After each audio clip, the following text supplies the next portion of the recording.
هو نور الجيل لخير سبيل وكتاب الله ضياه دليل تحفيظ اسم بين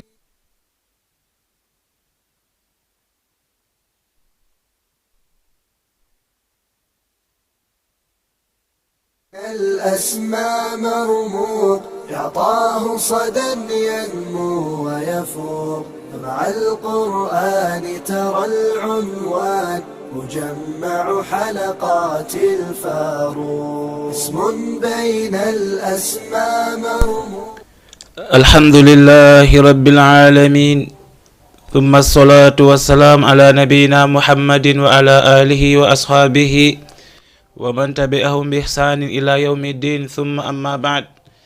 إخوة المشاهديننا في كل مكان أحييكم جميعا بتحية الإسلام الخالدة، تحية المسلم من أخيه المسلم في الدنيا وتحية أهل الجنة في الجنة، ألا وهي قائلا لكم السلام عليكم ورحمة الله وبركاته. hare musidɓe julɓe en yetti allahu tabaraka wa ta'ala en juuli e dow annabajo makko muhammadin sallallahu alayhi wa sallam. ɓawa ɗum ɗo musidɓe julɓe mi hiwrorike on hiwrango go allahu tabaraka wa ta'ala suɓani yimɓe aljanna ɓen ko nder aljanna woni yo jang e kisal yo wonu e dow moɗon yo musidɓe tolorɓe e kala nokku ko towlori. hareno musidɓe julɓe wirnanaki en nde ɗo ñalande meɗen e o émission meɗen wiyeteɗo gandal e faamu wonno wowirɗen noon. hare hande kañum kadi musidɓe julɓe hiɗen mari hoɓɓe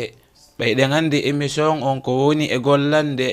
kono diina kan yaara yeeso. idan noon hiɗen jogiti ceernoɓe ɓe andantedema ko wonɓe yanganade no kaɗo diina yaara yeeso, no nde deftere allahu tabaraka wa taala yaara yeeso, jogiiɓe daara no honjina paykoy. hare hiɗen jogii hoɓɓe ɓen ɗon waɗanten yewtere inchallahu tabaraka wa taala. ɓaawa ɗum kañum kadi hiɗen mari ceernoɓe ɓe andantedema ko janganeɓe en qur'anul karim. ɗen hannde allahu azza wa jalla inni en ala bi dhikrillahi tatma'innul qulub. ene fine faamon andon ko si qur'an jangama tun ɓernde bani adama on woni ko deƴirta. idan no musidɓe julɓe en jonnata ha haray tun andite en arti émission meɗen o gandal faamu e nder oɗo nokku Jama TV. en jonna hoɓɓe ɓen ɓe présente o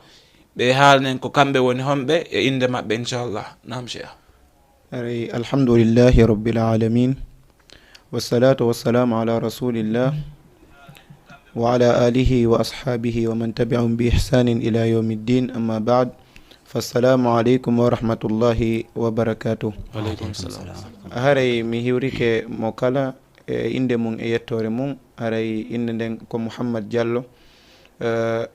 meɗen hoɗi Kër Massar. haray assalamu aleykum wa rahmatullah. waleykum salam wa rahmatullah. hara en jonne ɓe hikkorɓe cengo ɗo kamɓe kañum kadi ɓe hiwro. nam jal أعوذ بالله من الشيطان الرجيم بسم الله الرحمن الرحيم قال رب اشرح لي صدري ويسر لي أمري واحلل عقدة من لساني يفقه قولي واجعل لي وزيرا من أهلي هارون أخي اشدد بي أذري وأشرك في أمري كي نسبحك كثيرا ونذكرك كثيرا إنك كنت بنا بصيرا قال قد أوتيت سؤلك يا موسى ولقد مننا عليك مرة أخرى. يوريك أن فوق لين سليمان باري inchallah. nam hare musidɓe julɓe en jonne kañum kadi hikkoɓe ɗon ɓen kadi ɓe hiwro jama o ɓe wol inde maɓɓe. alhamdulillahi rabbil alamin wassalatu wassalamu ala rasulillah muhammad ibn abdillah wa ala alihi wa sahbihi ajma'in. أحييكم بأفضل التحية وهي تحية أهل الجنة خالدين فيها ألا وهي السلام عليكم ورحمة الله وبركاته. وعليكم السلام ورحمة الله وبركاته. هذا ميدا هيرو كدي بوكي دي بلاتو شيخ سليمان شيخ محمد جالو الشيخ محمد يرو جالو. هذا ميدا هيرو ميدا سليمان باري ميدا هودي تيامبلتو. السلام عليكم ورحمة الله وبركاته. وعليكم السلام ورحمة الله. إذا نو مسيبة حنا دي مري Souleymane en wiyen Souleymane 2 ɓawa ɗon kañum kadi ɗe mari oustad Mouhammad ɗe mari kañum kadi yeeso mon ɗo min Mouhammad awa noon hannde ko Mouhammadou ɓe ɗiɗo Jama TV addani on kañum kadi Souleymane ɓe ɗiɗo idan no musidɓe ɗum ɗo hannde welo Qur'an on heɗoto ɗo joni inchallahu jalla wala en jonne ceerno Souleymane Ba kamɓe kañum kadi ɓe udditana en jonde nden ɓawa ɗon jonnen ceerno Souleymane kamɓe kadi ɓe udditana en jonde nden ɓawa ɗon hettiten jonnen ceerno Mouhammad ɓe waɗanen yewtere nden inchallahu tabaraka wa taala haare Cheikh Souleymane udditane en jonde nden inchallah. أعوذ بالله من الشيطان الرجيم إن في ذلك لذكرى لمن كان له قلب أو ألقى السمع وهو شهيد ولقد خلقنا السماوات والأرض وما بينهما في 6 أيام وما مسنا من لغوب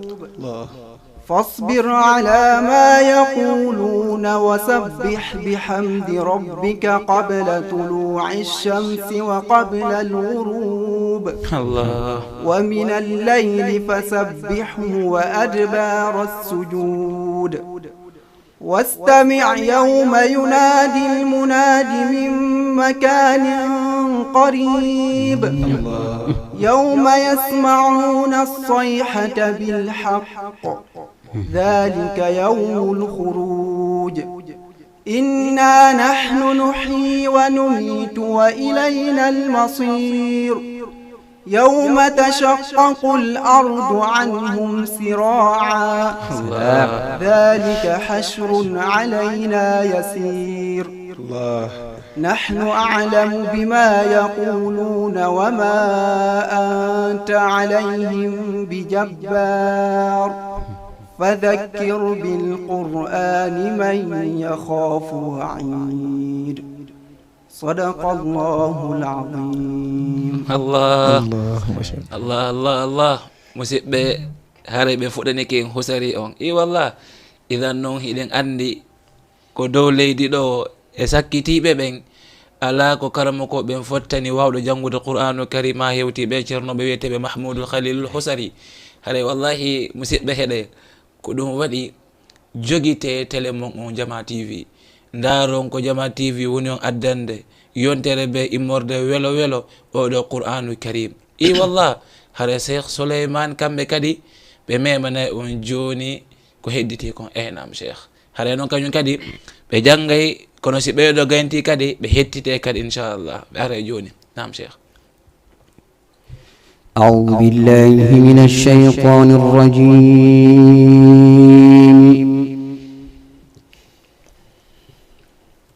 بسم الله الرحمن الرحيم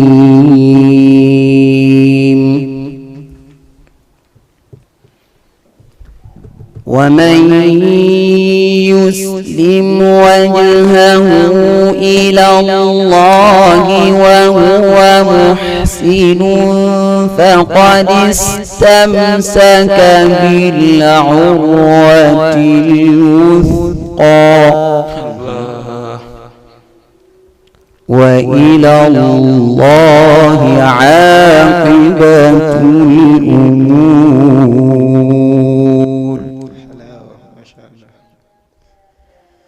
ومن كفر فلا يحزنك كفره إلينا مرجعهم فننبئهم بما عملوا إن الله عليم بذات الصدور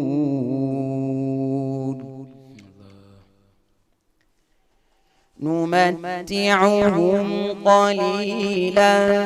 ثم نضطرهم إلى عذاب غليظ ولئن سألتهم من خلق السماوات والأرض ليقولن الله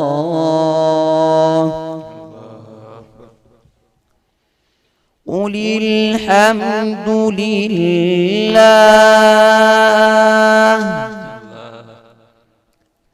الحمد لله بل أكثرهم لا يعلمون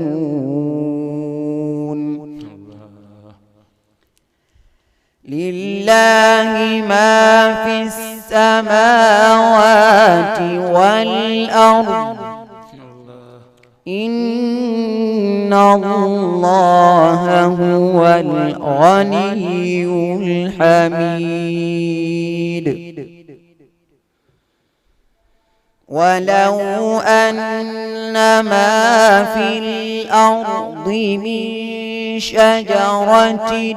أقلام والبحر يمده من بعده 7 أبحر ما نفدت كلمات الله ما شاء الله إن الله عزيز حكيم ما خلقكم ولا بعثكم إلا كنفس واحدة إن الله سميع بصير صدق الله العظيم Allah musidɓe ndaare ko ɗum ñande mi ati nande hiɓe janga ɗo andi en andino ene Mahmoudou Khalilou Husari feƴƴinino kono qultu inda dhalika ma dhala ala qaydil hayat i wallah mi inni wondanedemo Mahmoudou Khalilou Husari seeraɗe gurna idan no musidɓe ɗum ɗo holla e wondanedema welo welo Qur'anul Karim e ɓeɗo sukaɓe honno dankori Qur'anul Karim musidɗo julɗo wata wallin deftere ma nden fompa e mayre nduggu nde ko suuduma portable ma on ala nduggu mi jeejima fonto Qur'anul Karim dumoɗa e mayre ko waɗi teddungal ngal fof ko e mayre woni jasere fof ko accitugolde ko ɗo woni kono noon en jonne Cheikh Mouhammad kamɓe kañum kadi ɓe waɗana yewtere inchallah Cheikh faltatafaddal haray mi yettay Cheikh Souleymane ɓe ɓendiɗo e alqur'ana welɗo ɓe jangani en ɗo haray ɗen toro allahu subhanahu wa ta'ala yo yoɓirɓe joddi aljanna haray si ɗum ɗon feƴƴi ɓawo nde yettuɗen allahu subhanahu wa ta'ala taguɗo noneji ɗin ɗiɗi woni jinnaji ɗin e yimɓe ɓen fingal ɗo dewal o neliri nelaɓɓen ɓen ɓe jang e kisi e woni e maɓɓe saabu ngal ɗo dewal kono o laɓɓini o fensite ka qur'an wama khalaqtu ljinna wal insa illa liyabudun mi tagirali noneji ɗin ɗiɗi si wona fiyo ɗi rewan ɓangini tindini holli sunna nelaɗo Muhammad sallallahu alayhi wa sallam sendoreji ngal ɗo dewal e ko honno farillaji ɗi o farli ɗin tottirte ko ɗum waɗi yo Allah on ɓeydu yurmede maɓɓe o hisina ɓe kamɓe e ɓe guure maɓɓe e sahabaɓe maɓɓe e kala jokkirɗo ɓe no moƴƴiri ha ñalande joddiji gollal yo Allah on tawno en e ɓeɗo si ɗum ɗon feƴƴi nelaɗo on sallllahu alayhi wa sallam ɓe maaki buniya al islamu ala khamsin shahadatu an la ilaha illa allah wa anna muhammadan rasulullah wa iqamu salati wa ita'u zakati wa sawmu ramadan wa hajjul bayti muttafaqun alayhi oɗo hadis ko fottaɗo e mum si innama ko fottaɗo e mum mana ko hadis selluɗo sen daari noon o hadis ɗo o yewtere nelaɗo on sallllahu alayhi wa sallam ɗo no moɓidiri coɓɓuli islamu ɗin ko ɗiɗo woni coɓɓuli islamu ɗin. ka raɓɓinɗingol yewtere nden en ƴettay sawmu ramadan woni honɗum woni sawmu ramadan woni horugol suumaye, walla innen honɗum asiyamu ka haala arab ko al imsaku woni haɗitagol. ko honɗum woni ngol haɗitagol ko fensutugol, ko anniyagol haɗito ga e ñamugol e yarugol e kala tajayɗi ɗin immorde ka ƴellitagol subaka on ha ka motoygol nangue. si tawi en tini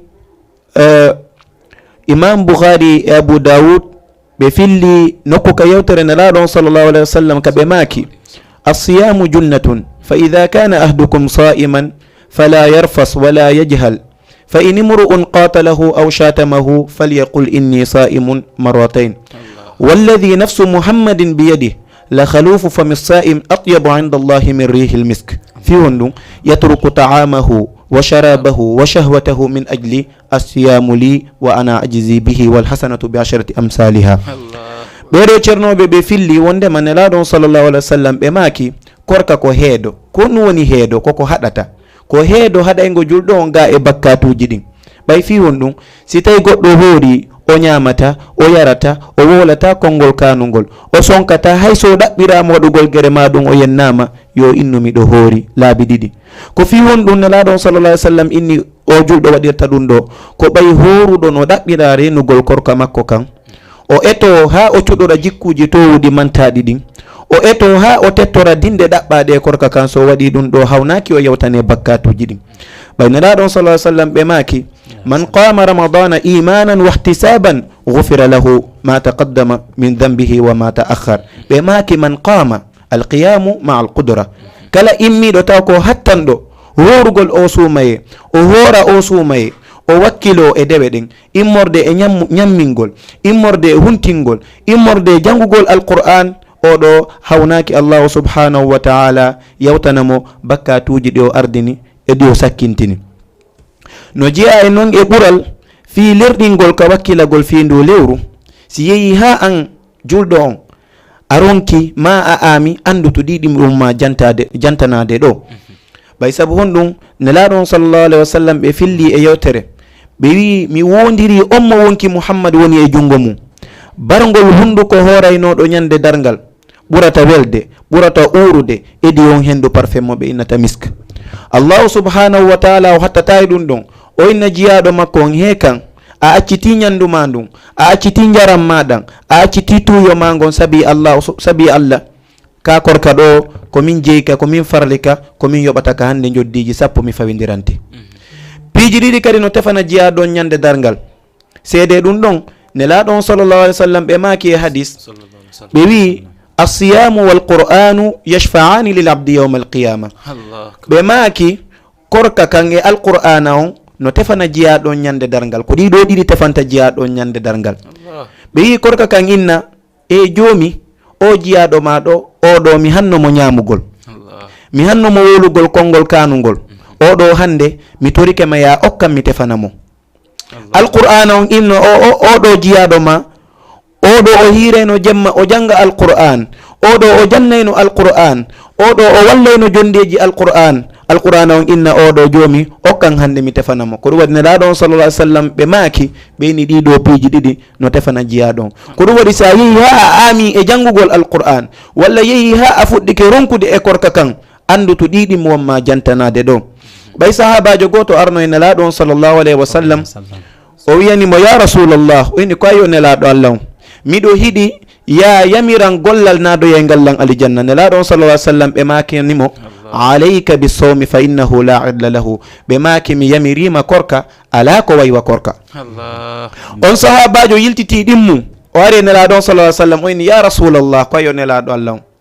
miɗo hiɗi ya yamiran gollal naadoya e ngallan alijanna. gollal tawa simi gollingal gollal ɗo ngal wonay saabu mi naatoye alijanna. nelaɗon sallah sallam wiyani sahabajo on ɗafala fawtade ini ɓeyni alayka bisiyami mi yamirima horugol. ko ɗum waɗi alqur'ana janti fi ndu lewru yamiri kono mantori fi mayru. in ya ayuha alladina amanu أيها الذين آمنوا كتب عليكم الصيام كتب عليكم الصيام كما كتب على الذين من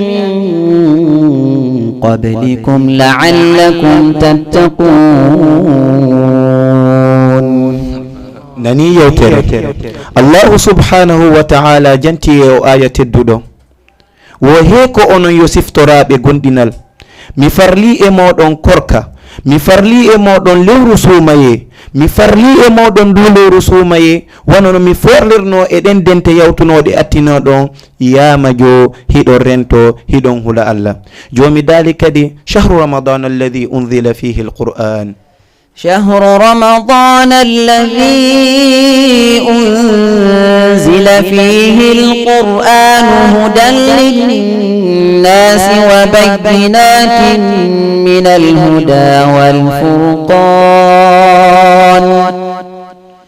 فمن شهد منكم الشهر فليصم ومن كان مريضا أو على سفر فعدة من أيام أخر يريد الله بكم اليسر ولا يريد بكم العسر ولتكملوا العدة ولتكبروا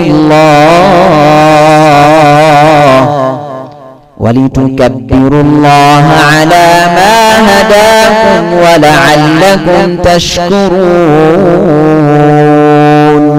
الله سبحانه وتعالى جنتك آية الدودو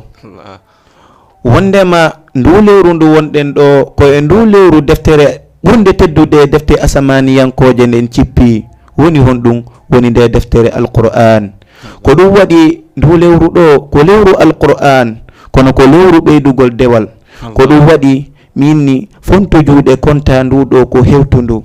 kon kiika damal ndu lewru mawnu ndu lewru suumaye ndu lewru horu ndu ahlan wa sahlan ayyo lewru barkundu allahu jantike fi nduɗo teddundu o yetima nduɗo ko kanko farli ndu si tawi o tawnima ndu lewru horu ndu yawa ha ɓeyda ko wannoɗa ko feƴƴundu yo allah okku en baraji ɗaɓɓaɗi e lewru ndun nadoya en ka aljanna rewne kadamar rayyanu hawten suudu ndun baynalaɗo on sallllahu alayhi wa sallam ɓe maaki ñande dargal si yehi ha aljanna no natede allahu subhanahu wa ta'ala no woodi damal ngal ɓe innata rayyan ngal damal ɗon natata e maggal si wona horaynoɗo ga ko ɗum waɗi mi torike ma juuɗo mi torike ma wonɗo seedade ɗum ɗo walla wonɗo men darode ɗum ɗo wakkilo e ko janta ɗo kon wakkiloɗa fi ndu lewru mawnu ndu ɓay damal rayyan ko kala wakkilinoɗo hoori ɗo ko kañum maranangal damal ɗon yo allah on tawnu en e ɓen jaɓanteɓe korka yo allah on waɗu en natoyay ɓe e ngal damal ɗo natoya e ngal damal ɗo haray assalamu aleykum wa rahmatullahi taala wa barakatuh. wa aleykum salam wa rahmatullahi wa barakatuh. wallah ɓe yewti ko yewte kon fof e ko yowiti e nduɗo lewru suumaye amma wallahi e weltanike ceernoɓe ɓe raɓɓindini ha non wayla tun e wiyenoɓe yoɓe ɓeydu ko waɗi ko eɓɓanden ɓe ko no hewti no heddi seeɗa mais ala kulli haalin en timmintinto e koɓe heddori kon seeɗa ɓawa ɗon jonnen ceerno Souleymane woni en yewte seeɗa fi ko yowiti e oɗo bani adam ɗen andi musidɓe julɓe oɗo neɗɗo wi'en joni si tawi hiɗa jogiti kanŋe maɗen hiɗɗiɗi a faalama kanŋe ɗen yoɗe wontu kese ko ya ɗaɓɓu yiite e biwɗi on tigi eto ha kanŋe ɗen wonta hesiɗuɗe idan musidɓe julɓe wonkil bani adam kanko kañum kadi hino ara ha wonta kiɗɗidugol sabu bakkatuji ene ko honɗum on togi lootirta ko yiite ko kiiri e biwɗi o waye ko qur'anul karim ala bi dhikrillahi tatma'innul الذين آمنوا وتطمئن قلوبهم بذكر الله ألا بذكر الله تطمئن القلوب ألا بذكر الله تطمئن القلوب.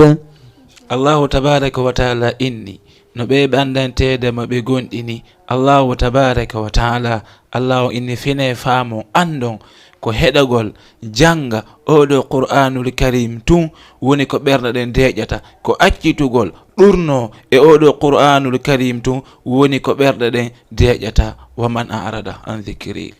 ومن أعرض عن ذكري فإن له معيشة ضنكا الله ونحشره يوم القيامة أعمى الله قال رب لم حشرتني أعمى رب لم حشرتني أعمى وقد كنت بصيرا قال كذلك أتتك آياتنا فنسيتها الله وكذلك اليوم تنسى الله تبارك وتعالى إني kala omo andantede mo ɗurnike e nde deftere qur'anul karim nde qur'anare o jaɓaline jangude no wodanimo gurdal ɓittugal allahu tabaraka wa taala immintinemo ñalade dargal waɗamo ko o bunɗo o ngalɗa o lando ene allahu tabaraka wa taala ko fi honɗum hande immintinɗalan waɗɗalan komi bunɗo to tawi hari ko aduna mi laatino miɗo yiyayno allahu innimo ko wana non arino e maɗa ayeje qur'anul karim ɗen yeggintiniɗaɗe saliɗa janguɗe ɗe awa ko ɗum waɗi hande min acciti fi maɗa musidɗo julɗo ko ɗum waɗi bani adama on ala ko ɓurta renude ha ki wonkil makko ɗo ko ɗum waɗi wallahi sendari ɓe ceernoɓe ɓe addi ko muqaddima maɓɓe ɓe maki wo wondanedema inna lillahi ibadan futana طلقوا الدنيا وخافوا فتنا نظروا فيها فلما علموا أنها ليست لحي وطنا جعلوها لجة واتخذوا صالح الأعمال فيها سفنا الله تبارك وتعالى نمري يوغا اجيابي بأندن تيدم بجوجنون futana ɓeɗo ɓe acciti aduna ɓe huli fitna ko woni e aduna kon ɓawɗon kañ kadi ɓe jogiti golle maɓɓe moƴƴuɗe ɗen waɗi ɗum laana fiyo ɓe lumboyi ɓe yaha laakara musidɓe julɓe ndaare dey ko ɓe woni yimɓe joƴuɓe ɓen ndaare ñande goo aba hurayra radiallahu anhu o jooɗi himo wulla sahabaɓen fof ngalɗi aba hurayra atabki ala dunya يا أبا هريرة أتبكي على الدنيا إني أي أبا هريرة أولي وني في أدنى أبا هريرة إني والله دنياكم هذه ما أبكاني والله دنياكم هذه ما أبكاني أبا هريرة إني والله أو أدنى مم momi yi'i ɗo o wullinali lan o aduna mum momi yi'i ɗo o wullinali lan komi woni e wullude komiɗo andi komi fokkiti ton no woɗɗi njoba komi jogiti kon no fanɗi ko ɗum mi woni e wullude hunjiɗo qur'anul karim hunji hadisaji hewuɗe hewtini en o jooɗike no wulla fi ñalande nde ñande musidɗo gollal ki wonkil ma gollu fi ki wonkil ma andita an ko innuma kaarijo wona ɓandu ma ɗum ko wonkil ma kin innuma kaarijo musidɗo julɗo si a maayi kala teddungal ngal on togi jogitino e jammore e inde ko alhaji en ko doctoru en ko ustadu en ko karamoko en ko ceerno en ɗiɗo fo ɓoorete ñande walɗa mayɗa wallahi ɓennay loote fure on kasangine fure on done fure on ene musidɗo julɗo ko honɗum iwi e maɗa haɗi joni inde manen accama noddede ko ɓandu ma ɗum amma wallahi ɓandu ma ndun no ɗon ko honɗum yehi ko ruhu ma on ene o ruhu ko honɗum ñamata ko ñiiri o waye ko honɗum ko golle moƴƴe oɗo ruhu ñamata musidɗo julɗo karamo koɓe maki wo an ko innuma kaarijo ko ruhu ma on idan huccitu gollana o ruhu maɗa ya khadimal jismi kam tasqa li khidmatihi atatlubu ribha mimma fi khusranu أقبل على الروح واستكمل فضائلها فأنت بالروح لا بالجسم الإنسان كأي بني آدم wonɗo e kurkanade findu ɓandu mum ko ɓorne tun ko ñaame tun a ala e gollande o ruhu maɗa o innuma accidu sama kala huccu gollana o ruhu ma. idan musidɗo julɗo wata en jooɗo ɗurnoɗen nde qur'anul karim duumoɗen janggen o qur'anul karim ɓe yewti en ɗo yoga e ɓure qur'anul karim wonde neɗama nde aro e ñaladal ngal fattano o wonnoɗo no duumi e mayre no jangande. musidɗo julɗo wallahi ibilere honde walla ko minitaji jelu wayruɗa yahude Facebook, minitaji jelu wayruɗa yahude YouTube, ko minitaji jelu wayruɗa memude WhatsApp ma on. ene musidɗo julɗo wallahi deftere ma nden ko balɗe jelu wayɗande memude ko suudu, ko lebbi jelu, ko duuɓi jelu, wallahi en yahay ko juulidaƴe defteren ko juulirde fompen nduggu e dow majje. arten ko cuuɗi men kaamiluje ɗen fompen nduggu e dow majje. wallahi en fompata nduggu e portable men on si hara wona nduggu yalti waɗɗen moni yaasi kawana gonga. ndaare ko ɗum si kalma ko ɓen wi'uno wonne ɗam imamu Shafi'i ɓe jippini e nder lewru suumaye wo laabi 60 fois bimbi ɓe jippina qur'anul karim kikiɗe ɓe jippina o inni subhanallah kono ɗum wawiri wonirde jippina 60 e nder lewru o inni subhanallah andi honno ɓe wa'uno e qur'an womi anda wono waywa onon e portable uji ɗin feendo ɗo ndaren tun enen e portable minute be ko ma etoɗa humpitoɗa ko woni e yahwde ta tawi qur'an on to no waali. kono musidɓe julɓe hiɗe mari hoɓɓe ko ɗum waɗi yimowo goto no yi e fi qur'an o wi fuɗɗormi yewtude on mo tippini deftere qur'ana yewtude fiinde windere yo julɗe o ɓurnaɗo tawɗo no andira yurmede saƴude hewti tubbi ka fulkere. hino ɗaɓɓirami mi yuɓɓa sappo mi fandora nde tippinande e one laaɗo e ɓittere ɓure ɗen no ɗuuɗi ka jantagol nde mi fuɗɗora joddiji 10 mo jangu kalfere wotere. wano ni mo jangi refti janmi o yinora lika golle makko o fandora hay mettere. si wona yo wewlir jomi meɗen weltora oɗo o totay joddi mawdi ka moƴƴere. tuma hewti wotude o jiyaɗo kala kara nde wiya jomi oɗo min e makko ko teppere. annora mayre ka kaburu makko no jalbina, arbora mayre ka kaburu makko no norɗira, annora mayre ka kaburu makko no duumora, yeroyo no duumorno jiyaɗo ka deftere. baroye ka Allah ɓe inna jangude ƴeŋira yeroyo ko hunji on jiyaɗo e halfere. kota ɗurno nde ha ɗurneɗa wano yewtira waɗu wirde ñallal wota futoma moƴƴere. cellal e hettare ko ngalu gono suynira honitorta hoditor anduroni naynin sere. awa joomi arsikumen ka famude gollira ha ñande towiri yimɓe mayrewa hoodere timmiɗi 10 ka ɗoftagol nde mi hombira mantore o ɓurnaɗo ko ho windere. Allah musidɓe julɓe ɗum ɗo ko qur'an tu woni ko heerori ɗiɗo gimɗi amma wallahi subhanallah Cheikh Souleymane memminane en e qur'an on kadi ɓerɗe ɗen arta wallah. أعوذ بالله من الشيطان الرجيم أفلم يسيروا في الأرض فينظروا كيف كان عاقبة الذين من قبلهم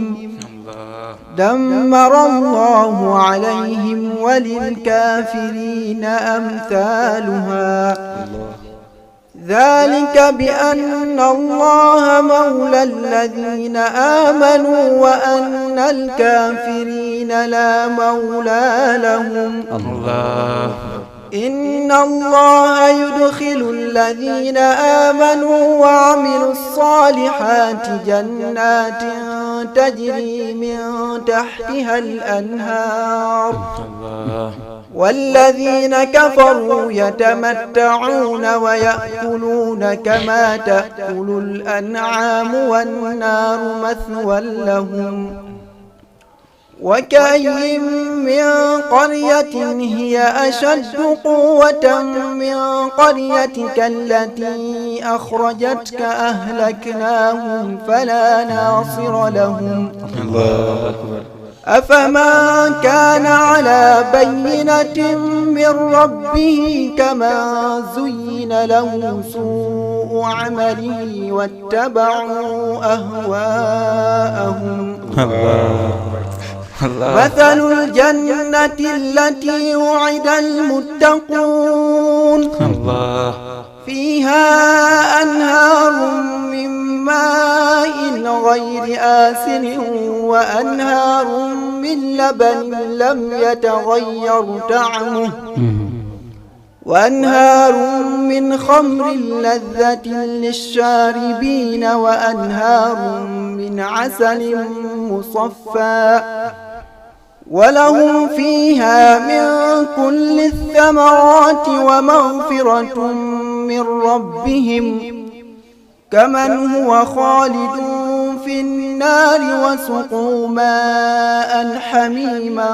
فقطع أمعاءهم ومنهم من يستمع إليك حتى إذا خرجوا من عندك قالوا للذين أوتوا العلم ماذا قال آنفا أولئك الذين طبع الله على قلوبهم واتبعوا أهواءهم والذين اهتدوا زادهم هدى وآتاهم تقواهم فهل ينظرون إلا الساعة أن تأتيهم بغتة فقد جاء أشراطها فأنى لهم إذا جاءتهم ذكراهم فاعلم أنه لا إله إلا الله واستغفر لذنبك وللمؤمنين والمؤمنات والله يعلم متقلبكم ومثواكم صدق الله العظيم. Allah ya salam isal musidɓe hay joni ko welo welo wonni kono no heddi ɓe gandi ɓe adnalen taw honno sa inne Abdoul Basir aral taw ɓen kadi are joni ɓe adnalen kadi Aboubakry Chatiri aral taw kadi Cheikh Souleymane ɗimmoɓe ɓen ko yimoɓe molanaɓe gimɗi kadi kañum kadi ɓe addana ɗum kañum kadi musidɓe julɓe fi yiɗuɓe Jama TV yiɗi émission gandal e faamu yoɓe wonu e welo welo ñande wo ñande en ettoto gollugol no Allahu tabaraka wa taala weltoro summa no ɓe yiɗuɓe Jama TV yiɗi émission gandal e faamu ko wona noon kañum kadi no ɓe weltoro wotami yeggitu kadi hara vendredi arowo oya sonnajo wonaɗo e hollirede feendo ɗo e ko TikTok e nokkeji ɗin few no hunji Qur'anul Karim jiwunto so kunni hade ko kanko woni invité men on ɗo inchallahu tabaraka wa taala e lendi arowo e leere men wowde nden idan noon min holliti on fof goto kala e moɗon yo ƴettu ɗon andi o jo mbakata o ƴette low crédit portable ji mum ga heewo hara lan habbi ɗon appel ji ɗin min naali noon atiɗo o kan jombotamo kono hara on joɗaki tum on noddali inchallah hade ko kanko woni ko invité nde ñande inchallah ilan Cheikh Souleymane darane en ɗon ko ɗum ɓeydan ton e inchallah tawde hande kono woni hoɓɓe ɓen eyi nam أعوذ بالله من الشيطان الرجيم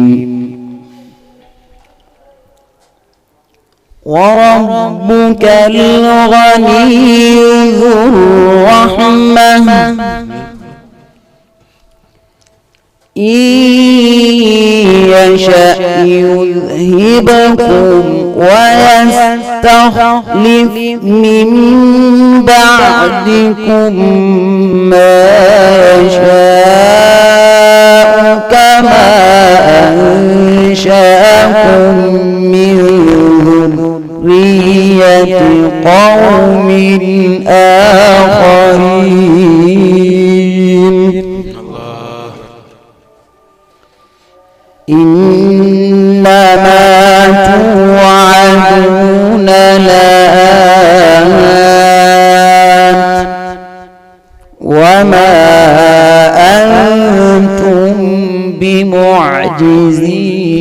معجزين الله قل يا قوم اعملوا على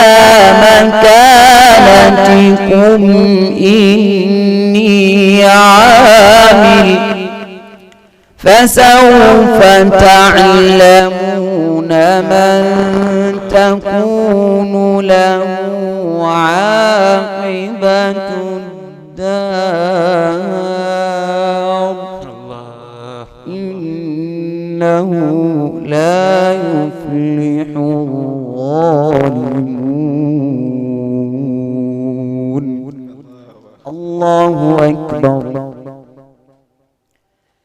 بسم الله الرحمن الرحيم والشمس وضحاها والقمر إذا تلاها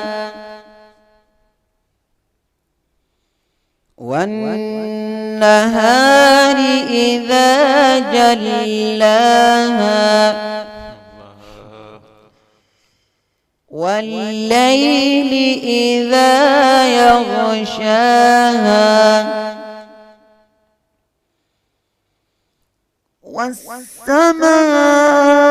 والسماء وما بناها والأرض وما طحاها ونفس وما سواها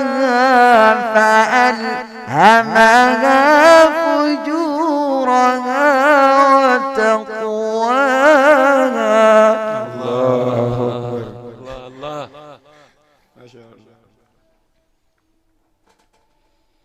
بسم الله الله الله أكبر فألهمها فجورها وتقواها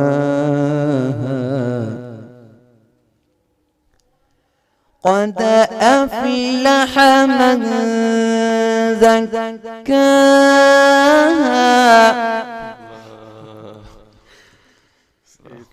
وقد خاب من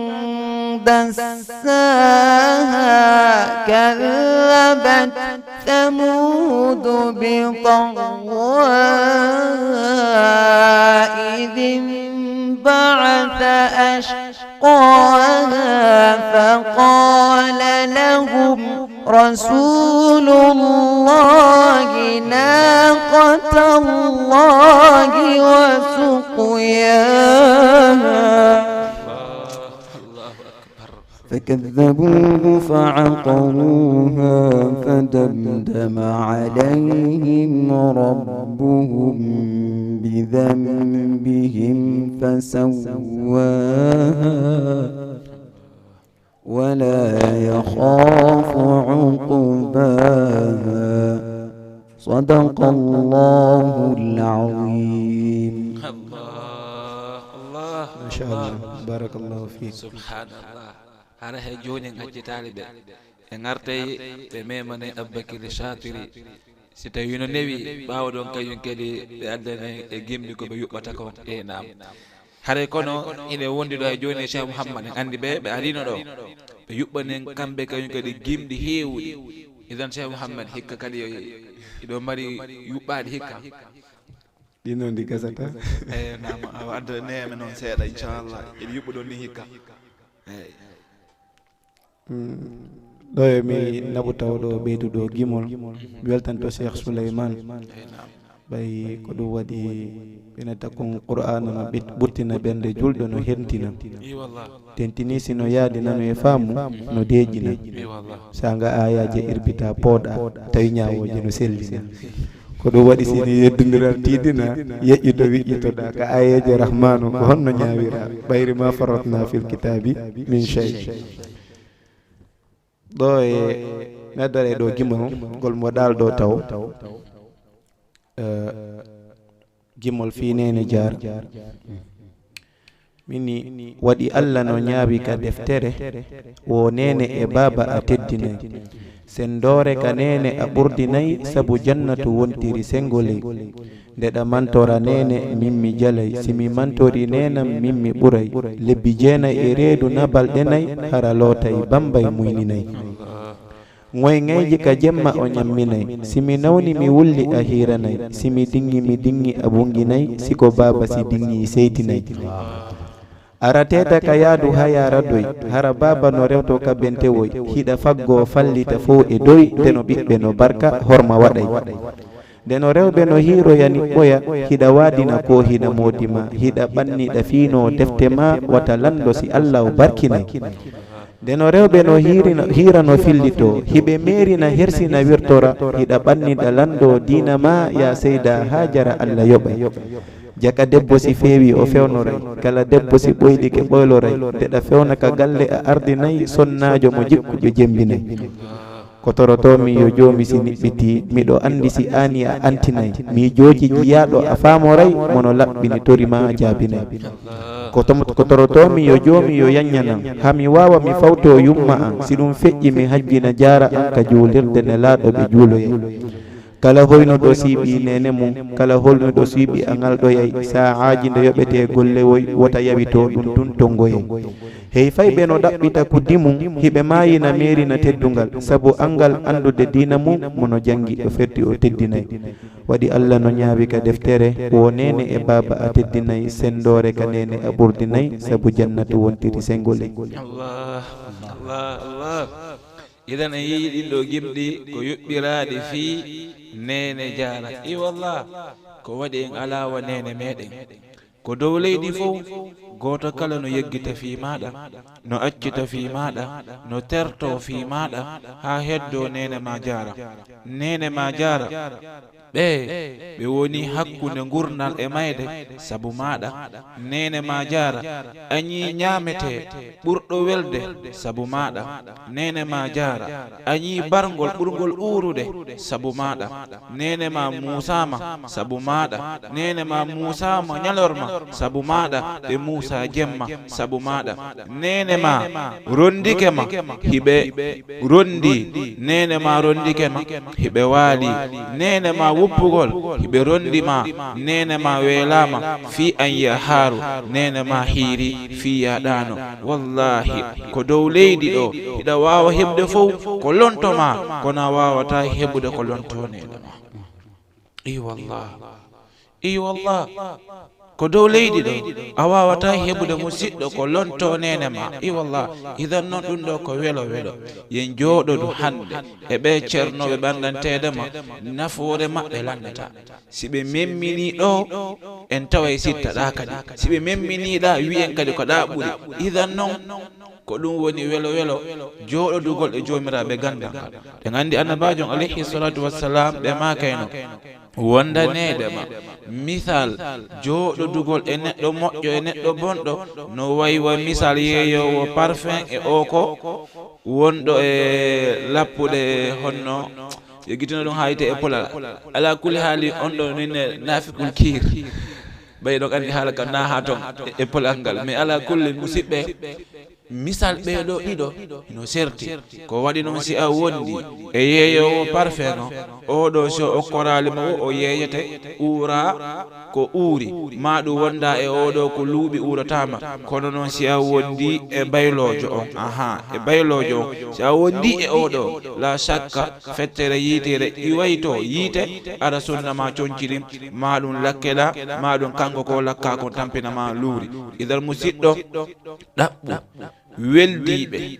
moƴƴuɓe sifoduɗa e ɓen ɗon ɓe andantedemo ɓe ɓeyditede ko diina ndaare Abdullahi ibnu Abdul Aziz ko ɓe makono ñande ɓiɗɗo maɓɓe on ari tawi hiɓe faljere ɓiɗɗo on ari inni baba kon baba am ya faydey mais kono golitirgol aya qur'an o fadhakkir fa inna dhikra tanfa'ul mu'minin ɗum no hecci on ɓe wi eyi kon ɗum waɗi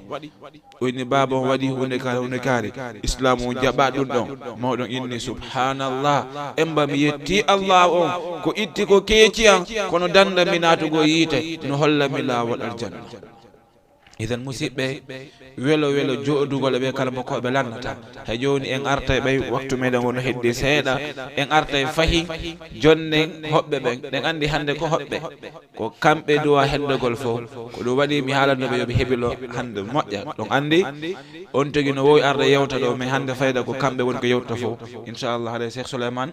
hay joni kañum kadi minen artude e moɗon ɓeyɗa noon en inchallah eyyi nam. أعوذ بالله من الشيطان الرجيم بسم الله الرحمن الرحيم طه ما أنزلنا عليك القرآن لتشقى إلا تذكرة لمن يخشى تنزيلا ممن خلق الأرض والسماوات العلى الرحمن على العرش استوى له ما في السماوات وما في الأرض وما بينهما وما تحت الثرى وإن تجهر بالقول فإنه يعلم السر وأخفى الله لا إله إلا هو له الأسماء الحسنى الله. وهل أتاك حديث موسى إذ رأى نارا فقال لأهلهم كثوا إني آنست نارا لعلي آتيكم منها بقبس أو أجد على النار هدى الله. فلما أتاها نودي يا موسى إني أنا ربك فاخلع عليك إنك بالوادي المقدس طوى وأنا اخترتك فاستمع لما يوحى إنني أنا الله لا إله إلا أنا فاعبدني وأقم الصلاة لذكري الله. إن الساعة آتية أكاد أخفيها لتجزى كل نفس بما تسعى فلا يصدنك عنها من لا يؤمن بها واتبع هواه فتردى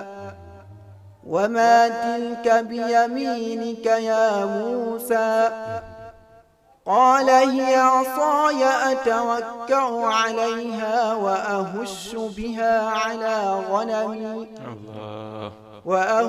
بها على غنمي ولي فيها مآرب أخرى قال ألقها يا موسى فألقاها فإذا هي حية تسعى قال خذها ولا تخف سنعيدها سيرتها الأولى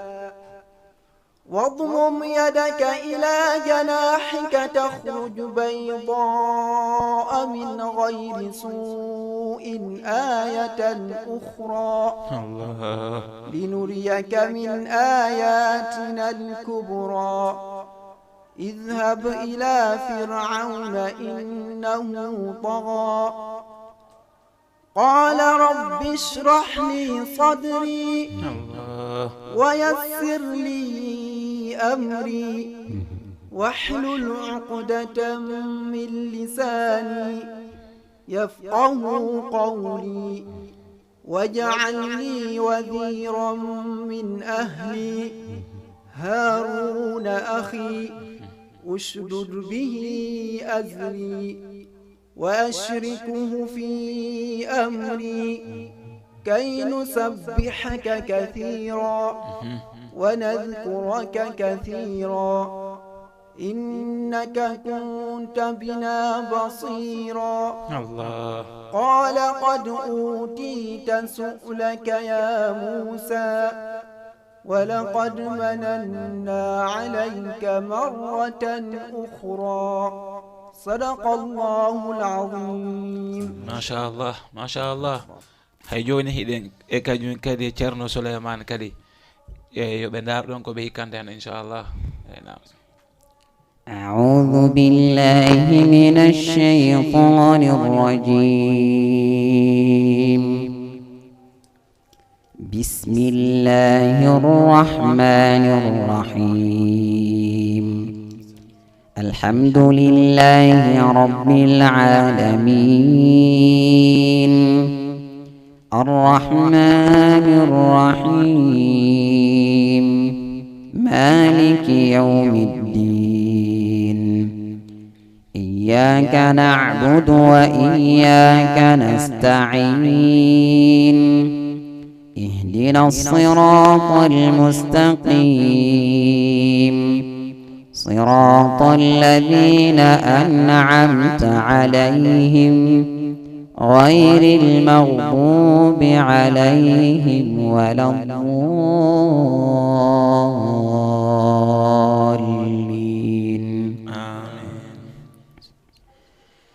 الحاقة ما الحاقة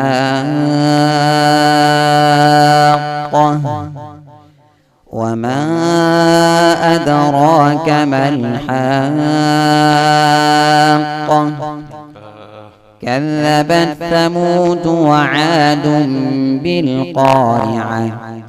فأما ثمود فأهلكوا بالطاغية وأما عاد فأهلكوا بريح صرصر عاتية سخرها عليهم 7 ليال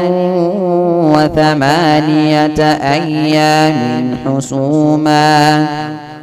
فترى القوم فيها صرعا كأنهم أعجاز نخل خاوية فهل ترى لهم من باقية. وجاء فرعون ومن قبله والمؤتفكات بالخاطئة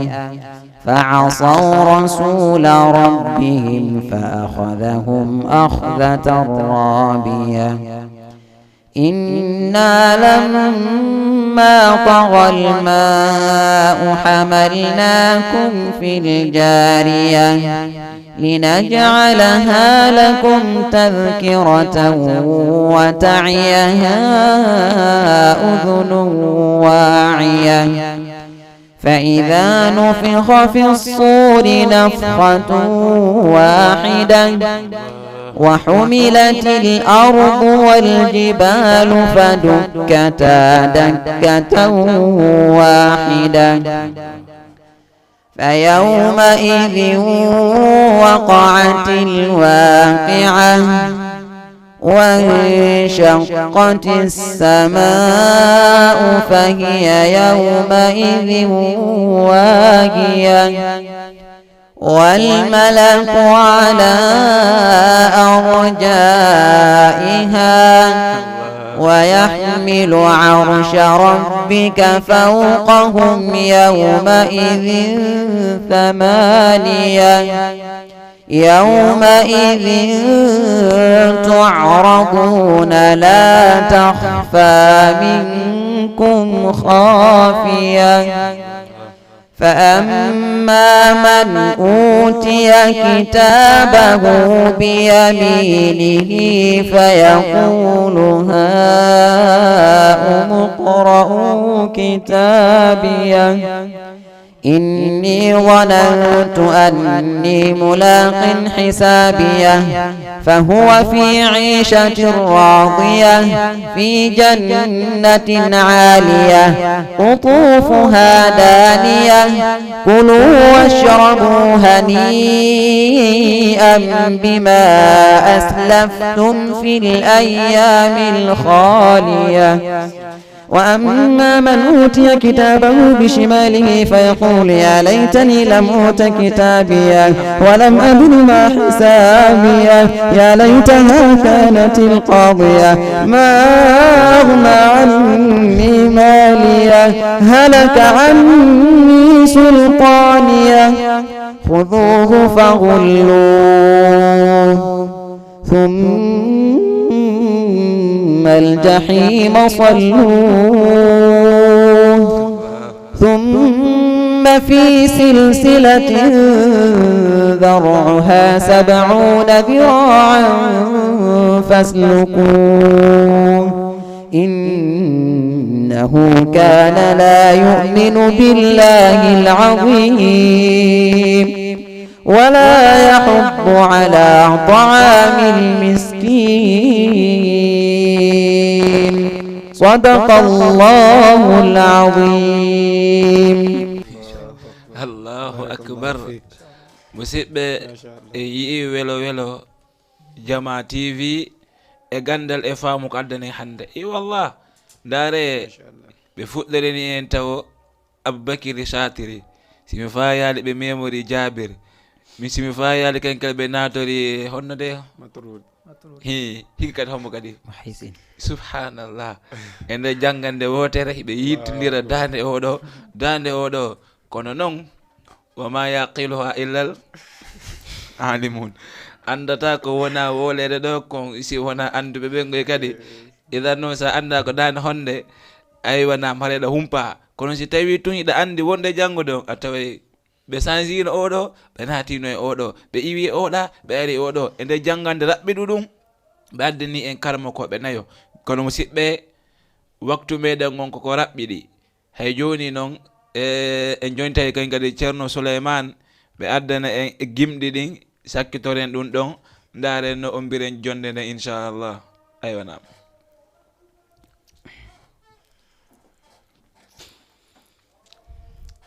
يومي دي سامدوم فنكل مسامورم تيجا مسابورم بنياتم شيطاني رويا الميونن بي toppal masunnam si moytul manasaran si soko defe nga texe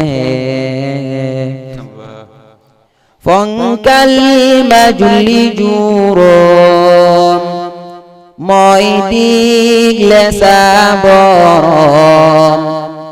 saxoo ko am ngërëmam adduna ëllëg fële fonkal ma julli juróom mooy digle sa borom saxoo ko am ngërëmam adduna ëllëg fële nanga xam ni dundu gi benn jaam de saxu fi ta kenn du mucc si kaw jaag bul ko saggane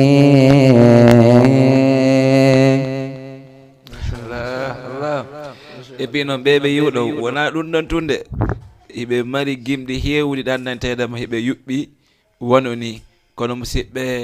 ko ha ɗo arduno ɗen e émission meɗen o gandal e faamu idan Cheikh Mouhammad ko konngol hondi wonɗon e waynitorade haray ko ati ko min weltanto jeyɓe ɗe ɗo jonde men hokkuɓe men o opportunité ɗo argol ɗo wa wadde ɗum ɗo weltina jama o weltina ahlul qur'an ko torantoɗen ɓe yo Allah subhanahu wa taala ɓurto yañude nokku on ɓurta ɓe hisinde barkina nokku on onon waɗa ɓe o émission ɗo ɓen Allah ɓeyda gandal ngal ɓeyda faamo ɓeyda arsike on barkina fo aray min salmini wonnoɗo men darude aray min hiwrike fof inchallah. haray onon kadi min weltanike on mbuyi komin noddi on iwɗon ɗo ha e Keur Massar M3 sen ɗon ɗo. idan ceerno Souleymane onon kadi kon ɗum wentorto ɗon. amin weltanike on fof weltinake Jama TV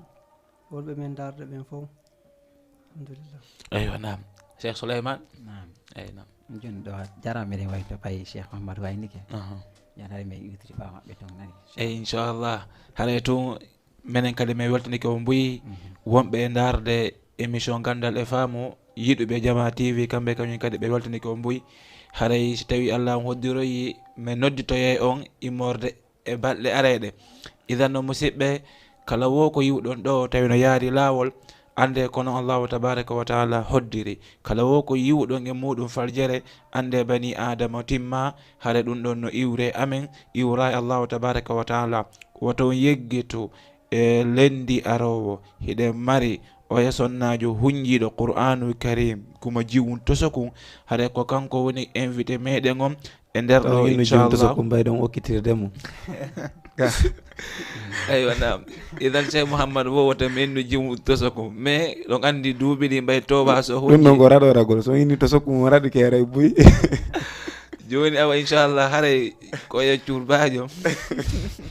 hunjiɗo Qur'anul Karim mandantedema fof ko on woni e wowlde fenɗo fi muɗum.